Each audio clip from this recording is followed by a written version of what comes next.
I see it in very simplistic terms.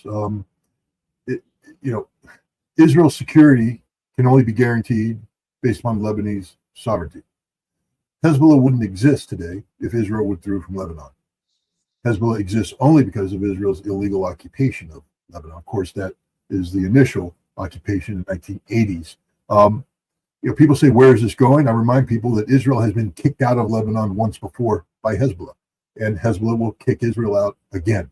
That's what's going to happen. Israel has lost this war. Israel has no negotiating position. Iran will not buckle. The United States is agreement incapable. Understand that. The Iranians understand that. You understand that. I understand that. It doesn't matter what J.D. Vance says because the United States cannot keep its word. The United States has placed Israeli security ahead of Lebanese sovereignty. That's the whole power equation that's taking place here. Israel gets to bomb Beirut anytime it wants to in the name of Israeli security, but Hezbollah is not allowed to retaliate against Israel in the interest of Lebanese sovereignty. And the only reason, again, why Hezbollah continues to have a militia is because Israel continues to illegally occupy southern Lebanon. The legitimacy of the continuity of the Hezbollah militia disappears immediately the moment Israel leaves all of southern Lebanon, the moment that Lebanon restores sovereignty to every square inch of Lebanese territory. And that's the only solution that's acceptable here. J.D. Vance and Iran can come up with, a mechanism, a deconfliction mechanism, but it doesn't work if the deconfliction is premised that on the notion of Israeli security taking precedence over everything, including Lebanese sovereignty. I just, again, will remind you, Israel was kicked out of Lebanon once before by Hezbollah. And if Israel wants to continue the fight on its terms, it will be kicked out of Lebanon again by Hezbollah. We know if they attack again Hezbollah, one of the reasons that Iran didn't respond to the latest Israeli attack in Beirut, in Dahia, was the negotiations between Iran and the United States, because it seems that Donald Trump tried to do his best to put in place some sort of ceasefire, which wasn't the ceasefire until the MOU was signed. Then the later meetings on the that 14 point, the first one is the case of Lebanon. And do you think that as time goes by, if Israel attacks, let's assume you said that Israel will attack and Hezbollah would respond, how do you see the Iranian government responding to Israel and the reaction from the United States? It's just crystal clear. The MOU is not in effect unless all aspects of the MOU are in effect. If Israel attacks Lebanon, the MOU is not in effect. And if the MOU is not in effect, then Iran will retaliate. And Iran has shown that the first time. It struck Israel when Israel struck Lebanon. It will do so again. Israel got a pass this time because the United States said it will rein in Israel. The United States is agreement incapable. Israel is agreement incapable. They do not negotiate in good faith. Iran knows this better than anybody. So what will happen? If Israel attacks Lebanon, Iran will retaliate against Israel. What will the United States do? Nothing.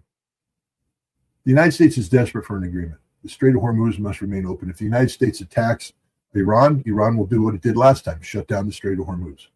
And it's just interesting for people to understand the more uncertainty that exists out there, even if Iran says the Strait of Hormuz is open, understand that, the companies that insure the shipping that needs to go through the Strait of Hormuz, they're not insuring the shipping. Why would they? Why would they insure a ship going through a strait that could be shut down at any time and the ship gets hit and sunk? So, the United States is Donald Trump is in a very, very difficult situation. This isn't about the complexities of any geopolitical, it's about Donald Trump's political survival, which hinges on the American economy, which is being choked to death because of the Strait of Hormuz situation. So Donald Trump has to get the strait open in a consistent manner, because if oil doesn't start flowing, then the consequences of the energy security crisis that was precipitated by Trump's stupidity in launching this conflict to begin with are not going to be rectified in time to have an impact on the November midterm elections. And that's what this is all about. It's the economy, stupid. Donald Trump has to get an uptick in the American economy that gets the American voters to believe that he has their best interests in mind. And he can't do that if the Strait of Hormuz continues to be choked. And, that's where we're at right now. do you think, the Strait of Hormuz has been used to put pressure on the United States? Then the United States putting pressure on Israelis to not attack Lebanon, not to attack Hezbollah or people and cities and villages in Lebanon. Is that going to work, or are we getting, or we're headed towards some sort of new round of war between Iran and Israel without that much of participation of the United States as it was before? I think we're headed to a new round of conflict between Israel and Iran. But I believe that the United States, because look, Iran, I can't speak for the Iranian government, but they've been pretty clear. It's all or nothing. They're not going to allow the MOU to be cherry picked by the United States. It needs to be implemented in full, or there is no agreement. They've walked out of negotiations before, and I believe they'll walk out of negotiations again. And they've shown a willingness to attack nations that are involved in the violations of the MOU. So Israel would definitely be attacked. The question is, what will the United States do? What will Donald Trump do? I think now, the nature of the relationship between Netanyahu and Trump has changed, because now we're looking at Trump's existential political survival being on the line. The midterm elections, it's the end of Donald Trump. It's the end of the Trump legacy. And a narcissist can't allow that to happen. And so now he sees Benjamin Netanyahu as being the man responsible for the demise of the Trump brand. And Trump is a very vengeful person. So, we may be looking at a complete reworking of the U.S.-Israeli relationship in the near future. And can Israel survive that? I don't think Benjamin Netanyahu's political career can survive that. This is a man who has repeatedly come to the United States to go to Congress to wrap himself in the shroud of endless applause. He needs American support in order to retain his legitimacy at home. If Trump pulls the cord, that's the end for Netanyahu. So, I see Israel being compelled to leave Lebanon, one way or another. Yeah. Because look at that. You've mentioned the midterm elections, and right after the midterm elections, we're going to have 2028 presidential elections with J.D. Vance. It seems coming to the scene, talking about the conflict, and he's trying to bring everything, together and to resolve the issue, is because of 2028, in my opinion. Is he prepared to sacrifice everything for Israel, for the case of Israel? And to be honest, the way that Donald Trump is talking to Israelis is somehow new. We haven't that much of history. They're talking to each other, putting pressure publicly, humiliating. Let's assume that it's all about a political theater. But after all, he's humiliating Benjamin Netanyahu and his administration. Is that Netanyahu is humiliating himself? Let's be very clear on this. He's not an innocent actor here.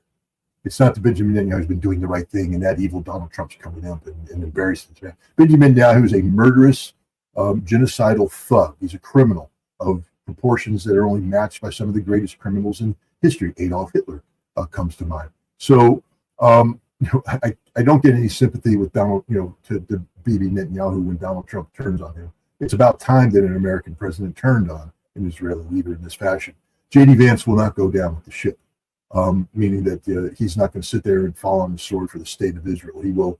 He's there to represent Donald Trump in the United States, and he will take his guidance from Donald Trump on behalf of the United States. And I think you've already seen J.D. Vance starting to tighten the language regarding Israel. So Israel's toast. We can just leave it at that. This is a situation Israel's not going to get out of. They've backed themselves into a corner. They will have to leave Lebanon, and in doing so, it will be the end of Benjamin Netanyahu. I just want to remind everybody that back in September of 2023, before the October 7th attacks by Hamas on Israel, the Israeli president was warning about the fact that Israel is sliding towards civil war, not civil resistance, civil disobedience, civil war, armed fighting between Israels. And that's how this is going to end. This is going to end with an Israeli civil war, because Benjamin Netanyahu has polarized the nation to such extremes. And in the end, the people that are promoting this war understand that the political survival is dependent upon this war continuing until an Israeli victory that isn't going to come. But they can't afford to acknowledge that, because that's the end of them politically. And so I think we're looking at an Israeli civil war coming, violence between Israelis.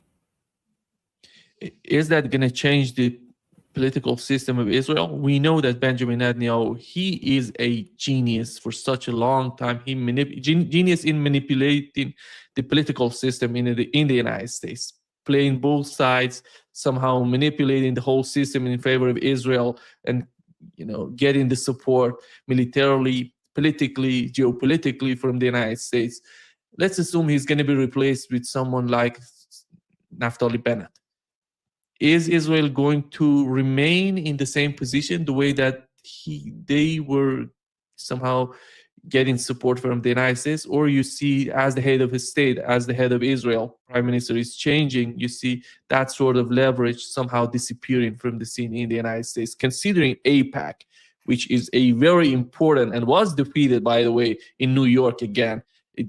In the recent, that what has happened in New York. You see the mayor of New York going against the candidate of AIPAC. They have defeated him by a landslide, in my opinion. How do you see that front? Again, Israel has never put the United States in the position that we're at in today. Israel has always said we need America's support before we attack Iran, and America's always said no. And so Israel has never forced the American people to deal with, for instance, the economic consequences of bad policy. Go back and take a look at the, what happened at the, in the oil embargo in the 1970s and the fluidity of American policy towards the Middle East at that time. Why? It's the economy, stupid. It's the economy, stupid. It's the economy, stupid. Israel, AIPAC has never allowed the situation to get where the American people had to look into empty wallets to decide whether or not they want to suffer on behalf of Israel. The American people have never been called upon to suffer on behalf of Israel. It's always been a free ride for the American people. Just give them more money, give them more money, give them more money, and accept money. We accepted the two-way street of allowing Israel to buy our Congress. As long as at the end of the day, the American people continue to wrapped in a cocoon of comfort and could be lulled to sleep by the nonsense put forward by the mainstream media, the American people would tolerate this. The American people will not tolerate empty wallets, empty banks. They will not tolerate a collapsed economy because of Israel. And the American people will turn on Israel. This is the reality that Israel has always known, but Benjamin Netanyahu has forgotten because he had reached the end of his tether. The only way Netanyahu stays in power after October 7th is to basically continue to escalate the cycle of violence and say, I'm the only man capable of having Israel emerge from the cycle victorious. Well, now he's gone to at the end. He got the United States to go to war against Iran. This was supposed to be the end all. We defeat the Iranians. Everything is wonderful. Instead, he got his butt handed to him, defeated by Iran. America, defeated by Iran. Let's keep in mind what a surrender ceremony looks like. A surrender ceremony looks like Japanese coming on board the USS Missouri in Tokyo Bay in September of 1945. Unconditional surrender. That's what surrender looks like. Donald Trump sitting by himself in Versailles signing a document that means nothing is not a surrender ceremony, except to him surrendering to the Iranians because the MOU was dictated by Iran to the United States. People need to understand that. Donald Trump signed a surrender document. He's just not calling it that. But the MOU is designed to give Iran what it wants from this conflict, not what the United States wants. And we need to understand that. And Donald Trump will never forgive Benjamin Netanyahu for putting him in this situation. And the American people are not going to sit there and say, but Israel, when they have empty wallets. They're going to say, goodbye, Israel. And so that's where we're at right now. Israel controls nothing. Nothing. It's always been, an illusion of control. As I said, as long as you could hypnotize the American public into believing that everything's hunky-dory, the economy's going well, they'll accept just about anything in the foreign policy world because the American people are the most ignorant people in the world about the world that they live in. They can't point half these places out on a map, let alone talk about the nuances and complexities of the policies that underpin, the actions, the geopolitical realities. We're ignorant. We're stupid. We don't know anything. This is why we're susceptible to Russophobia, Islamophobia, all the other phobias out there. We're trained to be fearful of that which we don't know. And because we don't know it, we rely on the opinions of others, mainstream media, social media. I mean, there's so many Americans who just turned to X right now. And, Elon Musk has done he's altered the algorithm so much that literally your feed is just flooded with pro-Israeli and pro-Ukrainian nonsense. And most Americans don't have the time to do the actual digging, so they're superficial. They go in when X inundates them with a certain narrative. After a while, the Goebbels thing, if you tell a lie long enough, people will begin to think it's the truth. And this is what's happening on X. This is what's happening on social media. This is happening in the mainstream media. But at the end of the day, the one thing you can't lie your way out of is an empty wallet. Words don't fill the wallet. Words don't buy groceries. Words don't put food on the table. Words don't pay a mortgage. They don't pay utility bills. Money does. Money talks. It's the economy, stupid. And Netanyahu forgot that. Yeah. Israel desperately wants, they desperately want the United States to stay in the region. But it seems, as you've just mentioned, Donald Trump doesn't want that. I don't know how much. Is it a calculation based on the economy of the United States or domestic policy? The time is so important, by the way. The rest, they have 2.5 years of the Trump presidency, as we have the midterm election. Later on, we have presidential election.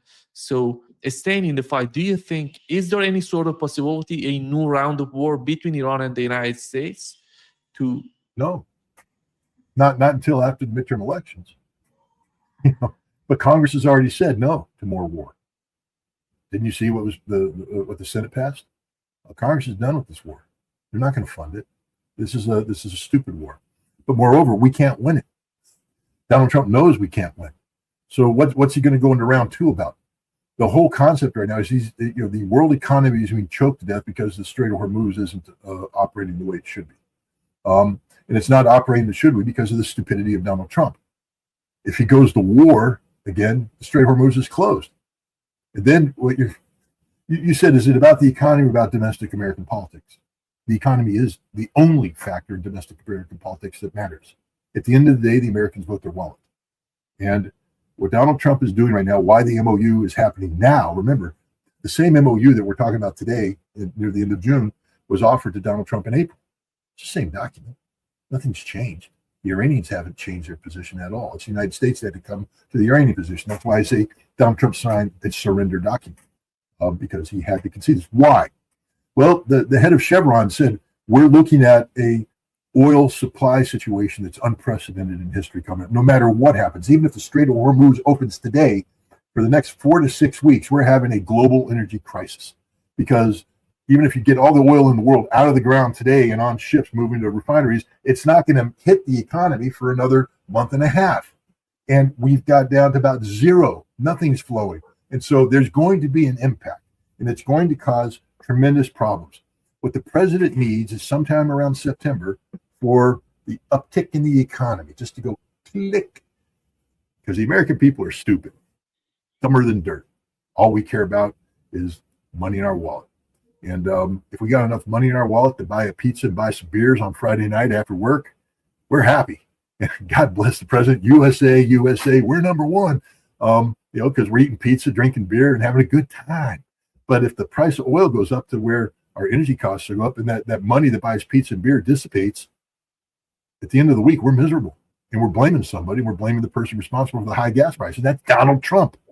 The buck stops here. Harry Truman knew that. Donald Trump is learning that. So he needs in September an uptick, which means the Strait of Hormuz has to be opened now, right now, today. Because you go forward, we're already there. If he goes into a war again, we're flatlining on energy supplies for the globe, and that tick isn't going to happen until after November, and it's too late. And November is the key. He's going to lose the House. He lives in a fantasy world where he thinks he's not going to lose the House. But you just mentioned Mamdani's victory in New York City, and that I think is going to be reflected around the country. The Republican brand, the MAGA brand, they have their 30% that's never going to change, but the 20%, the RFK Jr. Libertarians, the Tulsi Gabbards Libertarians, they're not voting Trump this time. He betrayed them, and a lot of MAGA isn't going to vote Trump this time because he betrayed them. And so Trump is going to lose the House, which means his second term is going to be all about impeachment. They're going to impeach. Trump's only salvation is to hold on to the Senate, and so that he doesn't convicted, because conviction is the end of Donald Trump. Out, and his brand is gone. And the only thing, the ultimate narcissist that he is, The only thing he cares about isn't the American people. He cares about Trump brand. It's the greatest brand in the world. Well, no matter what happens, I think the Trump brand disappears in 2028. Republican, Democrat, whoever wins, Donald Trump is going to be the quickest jettisoned president in the history of jettisoned presidents. The American people aren't going to look back and go, oh, gee, I wish for the time of Donald Trump. They're going to call him the worst president in the history of the United States because he is the worst president in the history of the United States. But he's also one of the most corrupt men. He's shamed this nation, and the Trump brand is going to collapse. That's going to happen no matter what. But Donald Trump, the ultimate narcissist and egomaniac, has created a cult of personality. And so people tend to tell him what he wants to hear, which is, that's okay, Mr. President, you'll ride this thing out. And in the end, the Trump brand will be there forever. And the world's going to love you and America's going to love you. And you're just it. You're the man. But in order to do that, he has to survive the midterm elections. In order to do that, the Strait of Hormuz has to be kept open. He's not going to bomb Iran. He can't afford to bomb Iran. Bomb Iran to do what? We can't win. We already tried. Bomb with long-range standoff weapons we don't have. The Iranians have missiles. They've proven that. We can't shoot them down. They've proven that. So there's not going to be a resumption of the war because that is Donald Trump literally swallowing a bullet. He has to keep the strait open, and that's what they're going to be working on. Now, that doesn't mean that the MOU is going to be executed. It's not. The United States is agreement incapable. The Iranians know that. They know it. Going up front, the United States will never live up to its agreement, ever. Incapable of it. But Iran is interested in its own economic survival. It's the economy stupid in Iran. You know this. Ever since the Iran-Iraq war ended, when Rafsanjani said we got to make the revival of the economy our number one priority. Why do you think he took the Revolutionary Guard command and turned them into economic entrepreneurs? Because he's corrupt and all? No, because he had a body of people who were fanatics, and he had to get them engaged in something that kept the country going. So the Revolutionary Guard command became involved in the economy, and they're heavily involved in the economy. They need the economy to succeed.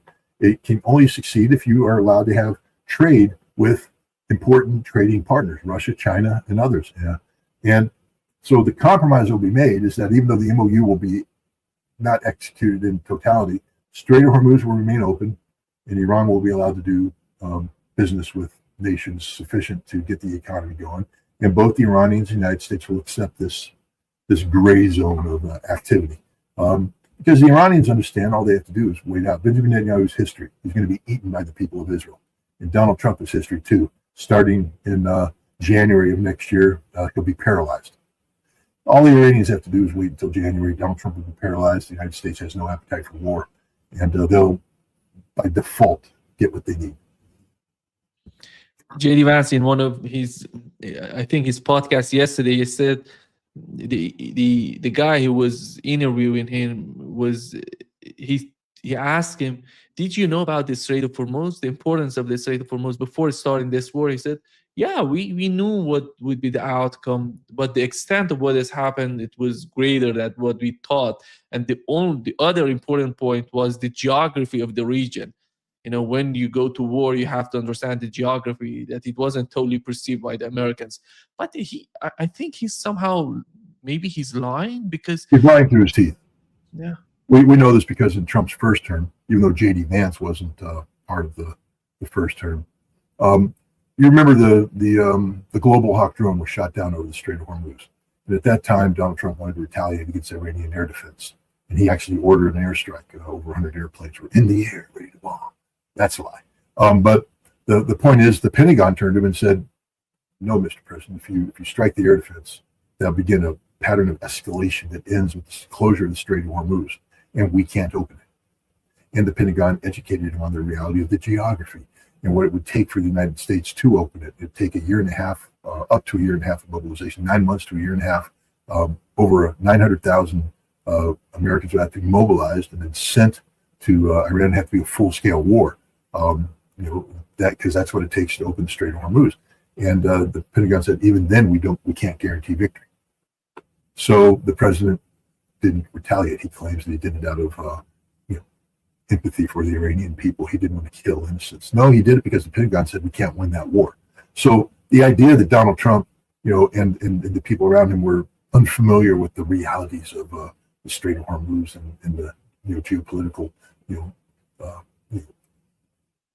positioning of the country is absurd, because those realities weighed in on keeping Trump from escalating at the end of his first term. So this is a straight up lie. The problem here is Pete Hegseth. Pete Hegseth said, I can do this. I got the military to do this. And Donald Trump is so stupid that he believed him. And J.D. Vance is so inexperienced. Understand, J.D. Vance was a corporal who took photographs. He's not, some sort of hardened combat hero. He's not an officer. I'm not picking on enlisted Marines. They are the heart of the Marine Corps. But understand that a corporal's perspective is completely different from, say, a colonel's perspective. The corporal doesn't have to make any hard decisions. He just has to obey orders at the lowest possible level. But he doesn't have to worry about logistical sustainability. He doesn't have to worry about, politics. He doesn't have to worry about, any of the things.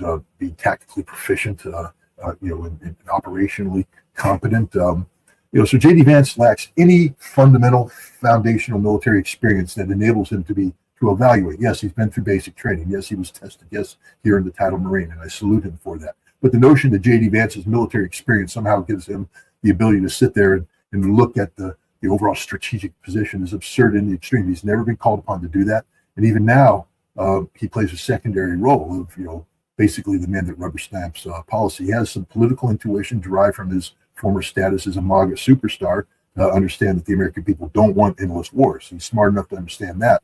But he doesn't know anything about the nuances of Iran, about the reality of warfare. And if somebody would just ask follow-up questions, they find out quickly that J.D. Vance is just an empty suit. He literally knows nothing about that which he talks about. We know that the change in the public opinion in the United States toward Israel is happening and has happened. More than 70%, 73% of the people were against the war in the Middle East. They said no to war. We don't want that war. But you see two sections were defined recently. One of them is 224. They want to merge the U.S. and Israeli military. They want to merge the two together. The other one is 622, if I'm not mistaken, 662, something like that. And that is talking about merging the two intelligence together. I don't know, Israel is part of Five Eyes or they're not part of Five Eyes. So they want to, because Five Eyes, we have some sort of the communication between the five countries, which is Australia, New Zealand, United Kingdom, Canada, and the United States. And Israel is not part of that, but they want to get more close to the advancement in the military side, the aspects or sectors of the United States and the intelligence, too important. And recently we've learned from the mainstream media, basically Wall Street Journal, if I'm not mistaken, reporting that Israelis are spying on the United States. These are, how do you put these things together? On one hand, you see the people are trying to entangle the United States into Israeli affairs and these continuous wars. On the other hand, you see the public opinion going against that. First of all, I don't see any of these two laws passing. The CIA knows Jonathan Pollard, and they know what the Israelis do, and they understand that Israel is the greatest intelligence threat to the United States in the world today. Israel does more spying on America than any other nation out there. And militarily,